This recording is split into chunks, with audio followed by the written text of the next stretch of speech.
വീരുപക്ഷി കുറെയായി ചെറിയ വലിയ കള്ളങ്ങൾ ചെയ്ത് രസിക്കുന്നു. ഇനി എന്തെങ്കിലും ചെയ്യണം.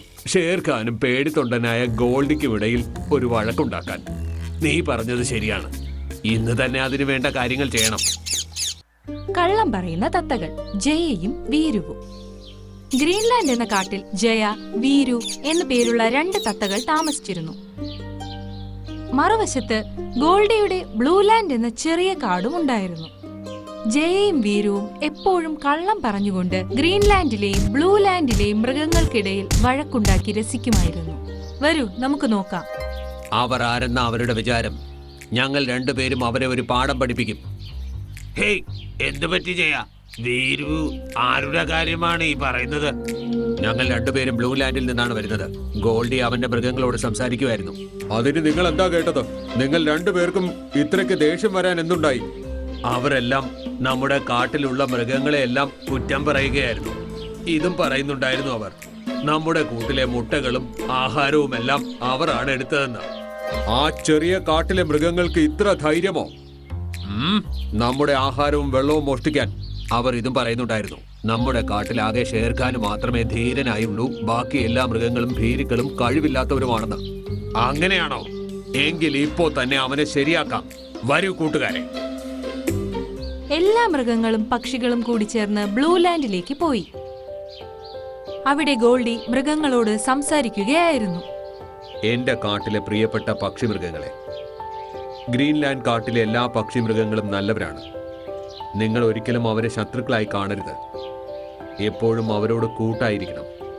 അവരുടെ ഏറ്റവും നല്ല കാര്യം ഇതാണ്: അവർ ഇതുവരെ നമ്മുടെ നേർക്ക് യുദ്ധത്തിനായി വന്നിട്ടില്ല. ഇക്കാര്യം എപ്പോഴും ഓർക്കുക.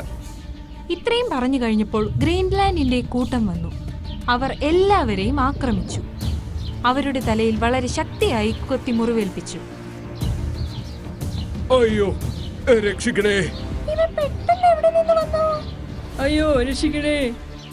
ഗോൾഡി പകൽ സമയത്ത് തന്നെ നക്ഷത്രങ്ങളെ കണ്ടു. ഇത് കണ്ടപ്പോൾ ജയയ്ക്കും വീരുവിനും വളരെ രസം തോന്നി. പിന്നീട് എല്ലാ പക്ഷികളും മൃഗങ്ങളും അവിടെ നിന്നു പോയി. ഗോൾഡി രാജാവേ, അങ്ങ് ഒരുപാട് പ്രശംസിച്ചില്ലായിരുന്നോ?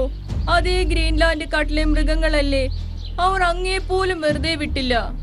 അവരാണെങ്കിൽ എന്റെ തല പൊട്ടിച്ചു. ഇതുപോലെ അവർ രണ്ടുപേരും ഈ മൃഗങ്ങൾക്കിടയിൽ ഒരുപാട് വഴക്കുണ്ടാക്കുന്നുണ്ടായിരുന്നു. പക്ഷെ അതുകൊണ്ടൊന്നും അവരുടെ മനസ്സ് നിറഞ്ഞിരുന്നില്ല. വീരുപക്ഷി കുറെയായി ചെറിയ വലിയ കള്ളങ്ങൾ ചെയ്ത് രസിക്കുന്നു. ഇനി എന്തെങ്കിലും ചെയ്യണം. ഷേർഖാനും പേടിത്തൊണ്ടനായ ഗോൾഡിക്കും ഇടയിൽ ഒരു വഴക്കുണ്ടാക്കാൻ. നീ പറഞ്ഞത് ശരിയാണ്. ഇന്ന് തന്നെ അതിനു വേണ്ട കാര്യങ്ങൾ ചെയ്യണം. അവർ അവരുടെ പ്ലാൻ അനുസരിച്ച് ബ്ലൂലാൻഡിലേക്ക് വന്നു. ഗോൾഡി ഈ സമയത്ത് മൃഗങ്ങൾക്കൊപ്പം ഇരുന്ന് മീറ്റിംഗ് നടത്തുകയായിരുന്നു. ജയ, വീര, നിങ്ങളോ പറയൂ, ഇവിടെ വരാനുണ്ടായ കാരണം എന്താ? ഗോൾഡി രാജാവേ, ഷേർഖാൻ അങ്ങയെ പോരിനായി വെല്ലുവിളിച്ചിരിക്കുകയാണ്. അങ്ങ് അങ്ങോട്ട് യുദ്ധത്തിന് പ്രഖ്യാപിച്ചില്ലെങ്കിൽ അദ്ദേഹം ഇങ്ങോട്ട് വന്ന് യുദ്ധം പ്രഖ്യാപിക്കും. എന്താ പറഞ്ഞത്? ഷേർഖാനുമായി യുദ്ധമോ? മൃഗങ്ങളെ, മുട്ടുകുത്താൻ തയ്യാറായിരിക്കും. താങ്കൾ എന്താ പറയുന്നത് ഗോൾഡി മഹാരാജാവേ? ഞാൻ ഉദ്ദേശിച്ചത് പോരിന് തയ്യാറായിരിക്കുന്ന. ഇത് കേട്ടതും രണ്ടുപേരും സന്തോഷിച്ചു. ജയ വീരുവിനോട് പതുക്കെ പറഞ്ഞു, അങ്ങനെ ഗോൾഡിയുടെ ദേഷ്യം മുറുകുന്നുണ്ട്. നല്ല രസമായിരിക്കും. രണ്ടുപേരും അവിടെ നിന്ന് പുറപ്പെട്ടു. എന്നിട്ട് ഷേർഖാനോടും ഇത് തന്നെ അവർ പറഞ്ഞു. ഗോൾഡി നമ്മുടെ കാട്ടിൽ യുദ്ധത്തിനായി വരുമെന്ന്. അവൻ അത്രയ്ക്ക് ധൈര്യമോ? വരട്ടെ, അവനെയും അവന്റെ മുഴുവൻ സൈന്യത്തെയും കാണിച്ചു കൊടുക്കാം. ജയയും വീരുവും അവരുടെ ജോലി ചെയ്തു തീർത്തിരുന്നു.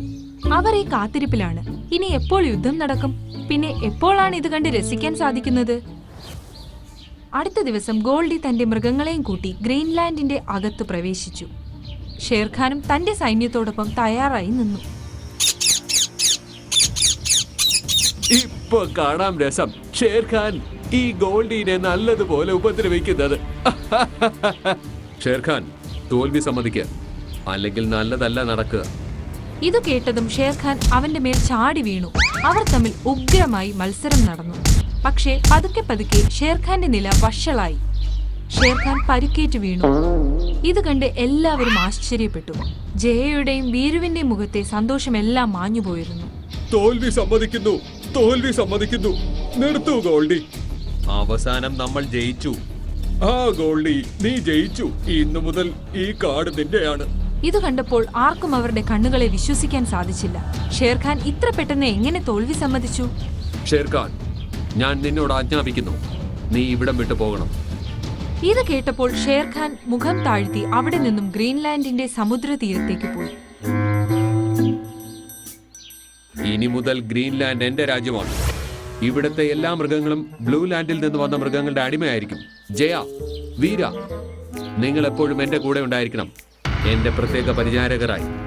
ഇത് കേട്ടപ്പോൾ ജയയുടെയും വീരയുടെയും കണ്ണുകൾ നിറഞ്ഞൊഴുകാൻ തുടങ്ങി. പിന്നെ എന്തുണ്ടായി? മുഴുവൻ ഗ്രീൻലാൻഡിലും ഗോൾഡിയും അവന്റെ മൃഗങ്ങളുടെയും ഭരണം തുടങ്ങി. ഇപ്പോൾ ഗോൾഡിയെ പരിചരിക്കാൻ ലോമഡിയുടെ കൂടെ ജയയും വീരയും ചേർന്നു. ഗോൾഡി അവരെ എവിടെയും പോകാൻ സമ്മതിക്കില്ലായിരുന്നു. അതിനു പുറമെ ലോമഡി തമാശയ്ക്കായി അവരെക്കുറിച്ച് പരദൂഷണം പറയുകയും അടികൊള്ളിക്കുകയും ചെയ്യുമായിരുന്നു. ഇപ്പോൾ ജയയുടെയും വീരയുടെയും ജീവിതം വളരെ മോശമായി തീർന്നിരുന്നു. ഒരു ദിവസം ഹിരൺ ഓടി ഗോൾഡിയുടെ സദസ്സിൽ വന്നു. അവിടെ എല്ലാ മൃഗങ്ങളും ഉണ്ടായിരുന്നു. നമ്മുടെ കാട്ടിൽ ഗജരാജന്റെ ആക്രമണം ഉണ്ടായി മഹാരാജാവേ. എന്താ നീ പറഞ്ഞത്? മൃഗങ്ങളെ മുട്ടുകുത്താൻ തയ്യാറായിക്കൊള്ളൂ. ഇതെന്താ അങ്ങനെ പറയുന്നേ? ശരിയാണ്, ഷേർഖാനെ ഞാൻ തോൽപ്പിച്ചു.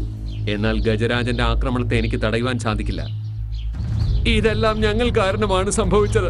ഷേർഖാൻ ഇവിടെ ഉണ്ടായിരുന്നെങ്കിൽ നമുക്ക് പേടിക്കേണ്ടി വരില്ലായിരുന്നു. ഇത് കേട്ടതും എല്ലാ മൃഗങ്ങളും അതിശയത്തോടെ അവരെ നോക്കാൻ തുടങ്ങി. നീ എന്താ പറഞ്ഞത്? ഞങ്ങൾ ഞങ്ങളുടെ സന്തോഷത്തിനായി അങ്ങയെയും ഷേർഖാനെയും തമ്മിൽ വഴക്കുണ്ടാക്കി. ഷേർഖാന് അങ്ങയോട് വഴക്കുണ്ടാകണമെന്ന് ആഗ്രഹമുണ്ടായിരുന്നില്ല. ഇന്ന് നമ്മുടെ കാട് നിങ്ങൾ രണ്ടുപേരും കാരണം അപകടത്തിലാണ്. ഇനി എന്താകും നമ്മുടെ കാര്യം? ഞങ്ങൾക്ക് ഈ കാര്യത്തിൽ ഒരുപാട് കുറ്റബോധമുണ്ട്. പക്ഷേ ഇനി ഒന്നും ചെയ്യാൻ പറ്റില്ല. അപ്പോൾ ധും ധും ശബ്ദത്തോടെ ഭൂമി കുലുക്കിക്കൊണ്ട് അവരുടെ മുന്നിലേക്ക് കുറച്ച് ആനകൾ ഓടി വന്നു. ഗോൾഡി പേടിച്ച് വിറയ്ക്കുവാൻ തുടങ്ങി. എല്ലാ മൃഗങ്ങളുടെയും അവസ്ഥ അതുതന്നെയായിരുന്നു. എല്ലാ മൃഗങ്ങളുടെ ഉള്ളിലും വല്ലാതെ പേടി തോന്നി തുടങ്ങി. ഗജരാജ് അവരെ തൊഴിക്കുവാൻ തുടങ്ങുകയായിരുന്നു. പെട്ടെന്ന് അദ്ദേഹം നിന്നു. എല്ലാ മൃഗങ്ങളും നോക്കുമ്പോൾ ഗോൾഡിയുടെ മുന്നിൽ പെട്ടെന്ന് ഷേർഖാൻ നിൽക്കുന്നു. ഷേർഖാൻ, അങ്ങ് ഇവിടെ തന്നെ ഉണ്ടോ? ഓടിക്കോ സഹോദരങ്ങളെ, ഓടിക്കോ, ഓടിക്കോ എന്ന് പറഞ്ഞുകൊണ്ട് ആരവങ്ങളോടെ അവർ അവിടെ നിന്നും ഓടിപ്പോയി. അവർ പോകുന്നത് കണ്ടപ്പോൾ എല്ലാ മൃഗങ്ങളും സന്തോഷം കൊണ്ട് തുള്ളിച്ചാടി.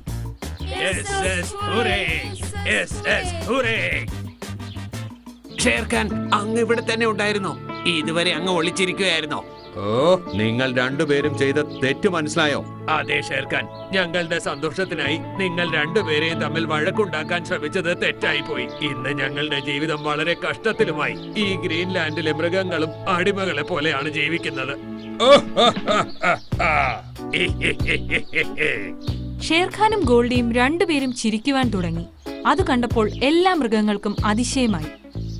നിങ്ങൾക്ക് എന്തു തോന്നി? എപ്പോഴും മുട്ടുകുത്താൻ തയ്യാറായി നിൽക്കുന്ന ഈ ഗോൾഡി എന്നെ ഇത്ര പെട്ടെന്ന് തോൽപ്പിച്ച് രാജാവാകാൻ പറ്റുമെന്നോ?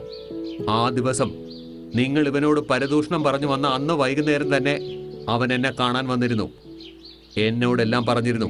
അതുകൊണ്ട് തന്നെ ഞാൻ ഇവനുമായി ചേർന്ന് ഈ പ്ലാൻ ഉണ്ടാക്കിയതാ. എന്താന്ന് വെച്ചാൽ കള്ളം പറയുന്ന നിങ്ങളുടെ ഈ സ്വഭാവം മാറ്റിക്കിട്ടാൻ. സത്യമായും അപ്പോൾ അങ്ങ് തന്നെയാണ് നമ്മളുടെ മഹാരാജാവ്. അത് ശരിയാണ് പറഞ്ഞത്. ഇത് കേട്ടപ്പോൾ എല്ലാ മൃഗങ്ങളും ജയ, വീരു സന്തോഷിച്ചു. അതിനുശേഷം ജയയും വീരുവും കള്ളം പറയുന്നത് എന്നേക്കുമായി അവസാനിപ്പിച്ചു. ഗോൾഡി തിരിച്ചു ബ്ലൂലാൻഡിലേക്ക് പോയി. എല്ലാ മൃഗങ്ങളും വളരെ സന്തോഷത്തോടെ താമസിക്കാൻ തുടങ്ങി. ഓമയ്ക്കാമരം മാമാ, നിങ്ങൾ എന്റെ വളരെ വലിയൊരു സുഹൃത്താണ്. ഈ സഹായം ഞാൻ ഒരിക്കലും മറക്കുകയേയില്ല. താങ്കൾ കാരണമാണ് ഞാനിപ്പോൾ സംസാരിക്കുന്നത്. ഇവിടെ നോക്കും വിട്ടു, ഇതിനെല്ലാം കാരണം നിന്റെ പ്രയത്നം മാത്രമാണ്. നീ ശ്രമിച്ചില്ലായിരുന്നെങ്കിൽ ഇതൊന്നും സംഭവിക്കില്ലായിരുന്നു. സബാഷ്, നീ നേടിയെടുത്തു. ഈ കഥ ഒരു കാട്ടിൽ നടന്നത്. അവിടെ മിട്ടു എന്നൊരു കിളി ജീവിച്ചുകൊണ്ടിരുന്നു. മിട്ടു ചില നാളുകൾക്ക് മുൻപാണ് ജനിച്ചത്. അതിന്റെ അമ്മയും വളരെ ബലഹീനയായിരുന്നു. മിട്ടു ജനിച്ചതും അതിന്റെ അമ്മ മരിച്ചു. മിട്ടു വളരെ ചെറിയ കുട്ടി. ഇപ്പൊ അതിന് പറക്കാനും അറിയില്ല, സംസാരിക്കാനും അറിയില്ല. അങ്ങനെ നാളുകളും കടന്നുപോയി. മിട്ടു എല്ലാരെയും നോക്കി നോക്കി പറക്കാനും തുടങ്ങി. പക്ഷെ മിട്ടുവിന് ഇനി സംസാരം വന്നില്ല. അതിപ്പോഴും ഊമ തന്നെയായിരുന്നു. മറ്റുള്ളവരെ കണ്ട് മനസ്സിൽ ചിന്തിച്ചു, എനിക്ക് എപ്പോൾ മറ്റുള്ളവരെ പോലെ സംസാരിക്കാൻ കഴിയും? എനിക്കും സംസാരിക്കാൻ കഴിയുമോ? അങ്ങനെ ഇരിക്കെ ഒരു ദിവസം മുൻമുൻ പറവയും അതിന്റെ കൂടെ വന്ന പറവയും വലിയ പപ്പായ മാമ മരത്തിനടുത്തുള്ള മരത്തിൽ ഇരുന്നു കൊണ്ടിരുന്നു. അവർ മിട്ടുവിനെ കുറിച്ചാണ് സംസാരിച്ചത്. നിനക്കറിയോ മിട്ടു ഒരു ഊമയാണെന്ന്? എനിക്ക് കുറച്ച് ദിവസം മുന്നേ ഈ കാര്യം അറിഞ്ഞുള്ളൂ. ആഹാ, നീ പറയുന്നത് സത്യമാണ് മുൻമുൻ. എനിക്ക് ആ കാര്യമേ അറിയില്ല. ഞാൻ വിചാരിച്ചു പാവം അതിന് സംസാരം പഠിപ്പിച്ചില്ല, അതുകൊണ്ട് അങ്ങനെ ഇരിക്കുന്നെന്ന്. ഇത് കേട്ട് എനിക്ക് വിഷമമാകുന്നു. അവൻ ഊമയോ? അതെ, ഞാനും ഇപ്പോഴറിഞ്ഞത് അവൻ ഊമയാണെന്ന്. അവൻ ജനിച്ചതും അവന്റെ അമ്മ മരിച്ചു പോയില്ലേ, അതുകൊണ്ട് അവന് കിട്ടേണ്ട ഒന്നും കിട്ടിയിട്ടില്ല. അങ്ങനെയെങ്കിൽ നിങ്ങൾ എന്തുകൊണ്ട് അതിനെ സഹായിച്ചില്ല? അവന്റെ അമ്മ മരിച്ചുപോയെന്ന് നിങ്ങൾക്ക് അറിയാമായിരുന്നല്ലോ. അയ്യോ പപ്പായ മാമ, ആർക്കാണ് ഇത്ര സമയമുള്ളത്? ഞങ്ങൾക്ക് ഇങ്ങനെ അവന് സംസാരിക്കാൻ പഠിപ്പിക്കാൻ കഴിയും? ഞങ്ങൾക്കും വീട്ടിൽ പണികളില്ലേ? അത് കേട്ടതും ആ പപ്പായ മരമാമന് കരച്ചിൽ വന്നു. കുറച്ചു നേരം കഴിഞ്ഞ് മിട്ടു അവിടേക്ക് പറന്നു വന്നു. അപ്പോ പപ്പായ മാമ ഇങ്ങനെ പറഞ്ഞു. മീട്ടു, ഞാൻ ആരാണെന്നുള്ള കാര്യം നിനക്കറിയില്ലെന്ന് എനിക്കറിയാം. എന്നാൽ നിന്നെക്കുറിച്ച് എനിക്ക് എല്ലാം അറിയാം. ഞാനാണ് പപ്പായ അങ്കിൾ. ഇപ്പോൾ നീ എന്റെ വാക്കുകൾ കേട്ടാൽ നീ നിന്റെ ചിറകനക്ക്, അപ്പോൾ എനിക്ക് മനസ്സിലാകും. മിട്ടു അവന്റെ ചിറക് അനക്കി.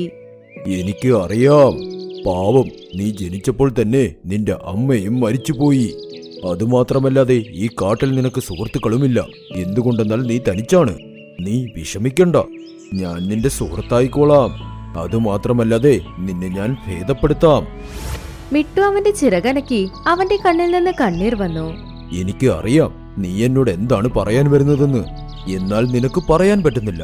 നിന്റെ കണ്ണിൽ തന്നെ എനിക്ക് എല്ലാം മനസ്സിലാകുന്നുണ്ട്. നീ ഒന്നോർത്തും വിഷമിക്കണ്ട, ഞാൻ എപ്പോഴും നിന്റെ കൂടെ തന്നെ ഉണ്ടായിരിക്കും. നീ തനിച്ചാണെന്നുള്ള ചിന്ത നിനക്ക് വരികയേയില്ല. മിട്ടു ആ പപ്പായ മരത്തെ ചുറ്റി ചുറ്റി വന്നു. പപ്പായ മാമനെ കെട്ടിപ്പിടിക്കാൻ ശ്രമിച്ചു. നിനക്ക് എന്റെ കൂടെ എന്റെ വീട്ടിൽ തന്നെ താമസിക്കാം. ഞാൻ വേറെ പക്ഷികളെയും എന്റെ മരത്തിൽ വീടുണ്ടാക്കാൻ വിടും. ഇന്നു മുതൽ ഈ വീട് നിന്റെ മാത്രം സ്വന്തമാണ്.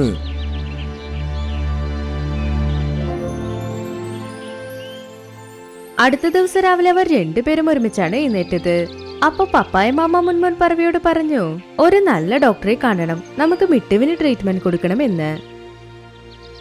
മിട്ടു, വാ, നിനക്ക് വേണ്ടി ഞാനൊരു നല്ല ഡോക്ടറിനെ കണ്ടുവച്ചിട്ടുണ്ട്. അദ്ദേഹം നിന്നെ ഉറപ്പായും ചികിത്സിക്കും. അത് കഴിഞ്ഞ് നിനക്ക് സംസാരിക്കാനും കഴിയും. അത് കഴിഞ്ഞ് മിട്ടു മുൻമുൻ പറവയ്ക്കൊപ്പം ചെന്നു. അത് കഴിഞ്ഞ് ഡോക്ടറെ അടുത്ത് ചെന്ന് മുൻമുൻ പറവ എല്ലാ കാര്യവും പറഞ്ഞു. ഡോക്ടർ, ഇവൻ എന്റെ കൂട്ടുകാരൻ. ഇവൻ ജനിച്ച 5 മാസമായി, പക്ഷെ സംസാരിക്കാൻ കഴിയുന്നില്ല. അവന്റെ ശബ്ദം തിരിച്ചു കൊടുത്തേക്കൂ. എന്ത് ചെയ്താലും ശരി, എത്ര ചിലവായാലും ശരി, നിങ്ങൾ ട്രീറ്റ്മെന്റ് കൊടുക്കൂ. അവന്റെ ശബ്ദം മാത്രം തിരിച്ചു വരണം. നിങ്ങൾ ഒന്നോർത്തും വിഷമിക്കണ്ട. ഒരു ചെറിയ ചികിത്സ കൊണ്ട് എല്ലാം ശരിയാകും. ഞാൻ ഓപ്പറേഷൻ ചെയ്തേക്കാം. പിന്നെ വായിക്ക് കുറച്ച് എക്സസൈസും കൊടുക്കണം. നിങ്ങൾ അവന് ട്രീറ്റ്മെന്റ് കൊടുക്കൂ. എക്സസൈസ് ചെയ്യുന്നത് ഞാൻ പറഞ്ഞു കൊടുക്കാം. നിങ്ങൾ എങ്ങനെ പറയുന്നു, ഞങ്ങൾ അങ്ങനെ ചെയ്യാം. ആഹാ, ഞാൻ കുറച്ച് മരുന്ന് എഴുതി തരാം. പിന്നെ എക്സസൈസും പറഞ്ഞു തരാം. അത് മാത്രം അങ്ങ് ചെയ്യാൻ പറഞ്ഞാൽ മതി. 2 ദിവസം കഴിഞ്ഞ് വീണ്ടും കൂട്ടിക്കൊണ്ടുവരൂ. അന്ന് തന്നെ ഓപ്പറേഷൻ അങ്ങ് ചെയ്തേക്കാം. അത് കഴിഞ്ഞ് അവർ രണ്ടുപേരും ആ പപ്പായ മരത്തിനടുത്ത് വന്നു. ആ പപ്പായ മരം മിട്ടുവിന് കൊടുക്കേണ്ട എല്ലാ മരുന്നും കൊടുത്തു. അത് കഴിഞ്ഞ് 2 ദിവസം വരെ ഡോക്ടർ എന്ത് പറഞ്ഞു അതങ്ങനെ തന്നെ ചെയ്തു. 2 ദിവസം കഴിഞ്ഞ് മുൻമുൻ പറവ മിട്ടുവിനെ വീണ്ടും ഡോക്ടറെ അടുത്ത് കൊണ്ടുപോയി. ആഹാ, കൊള്ളാമല്ലോ. കൃത്യസമയത്ത് കൃത്യമായ മരുന്നൊക്കെ കൊടുത്തിട്ടുണ്ട്. വെട്ടുതത്തയ്ക്ക് വേഗം തന്നെ ഗുണമാകും. ഹാ ഡോക്ടർ, ഒരു ദിവസം പോലും തെറ്റ് സംഭവിച്ചില്ല. നിങ്ങൾ പറഞ്ഞ പോലെ തന്നെ ഞാൻ അവന് മരുന്ന് കൊടുത്തു. ഡോക്ടർ മിട്ടുവിന് ഓപ്പറേഷൻ ചെയ്തു.